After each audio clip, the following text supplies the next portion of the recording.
I was raised in a culture in which shame and unworthiness were big words, and guilt around sex, around money, around relationships, letting people down. And I feel like, so here's my question. Before you go there, we just want to say, because so many of those people around you had lost track of their own alignment and therefore satisfaction and therefore power, and had come to believe that controlling circumstances was the key to them feeling good. So they needed to control you in their distorted view of feeling good. They wanted to feel good, they mean well, they want to feel good, but they're just going about it in a way that doesn't work. And I was a willing participant in Why? that.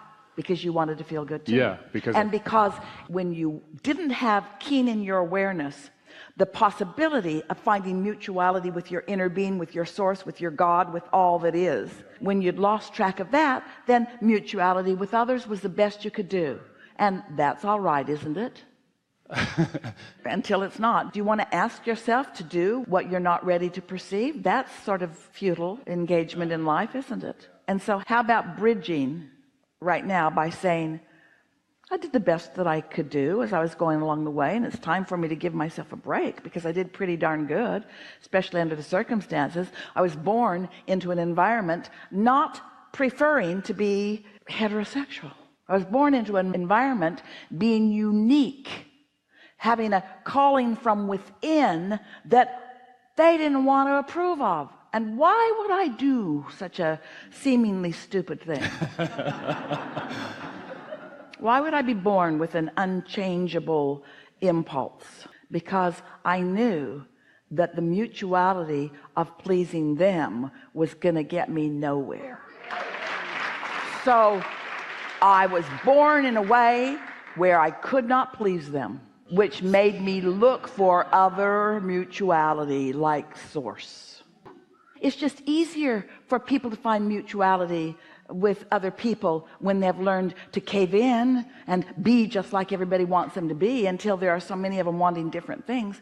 When people join together in clusters of sameness, they do sort of soothe that raging beast of incompatibility, but they give up expansion. And then after a while they just start eating each other. Your fault. I'm miserable and it's your fault, it's your fault, it's your fault. I want you to teach me to change the past. The way you change the past is by finding satisfaction in the now. Because when you find satisfaction, you're under the influence of your inner being. And when your inner being looks at the past, it looks different than when you look at the past from your influence other than your inner being.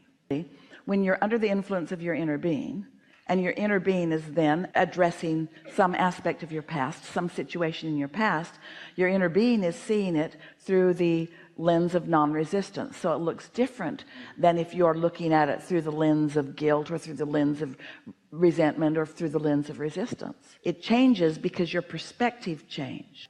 That you feeling good about your past is forward because it's new to you.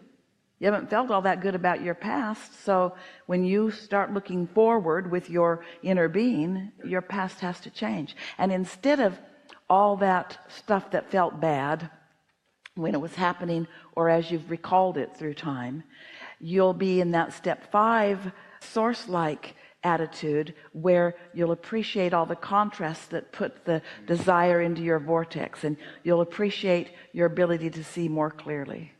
And you'll appreciate being able to distinguish the difference between being under the influence of your source and being under the influence of huddled masses who are afraid to make a mistake. When you're afraid to make a mistake, you've pretty much stopped all possibility of any expansion, which is what you came here for.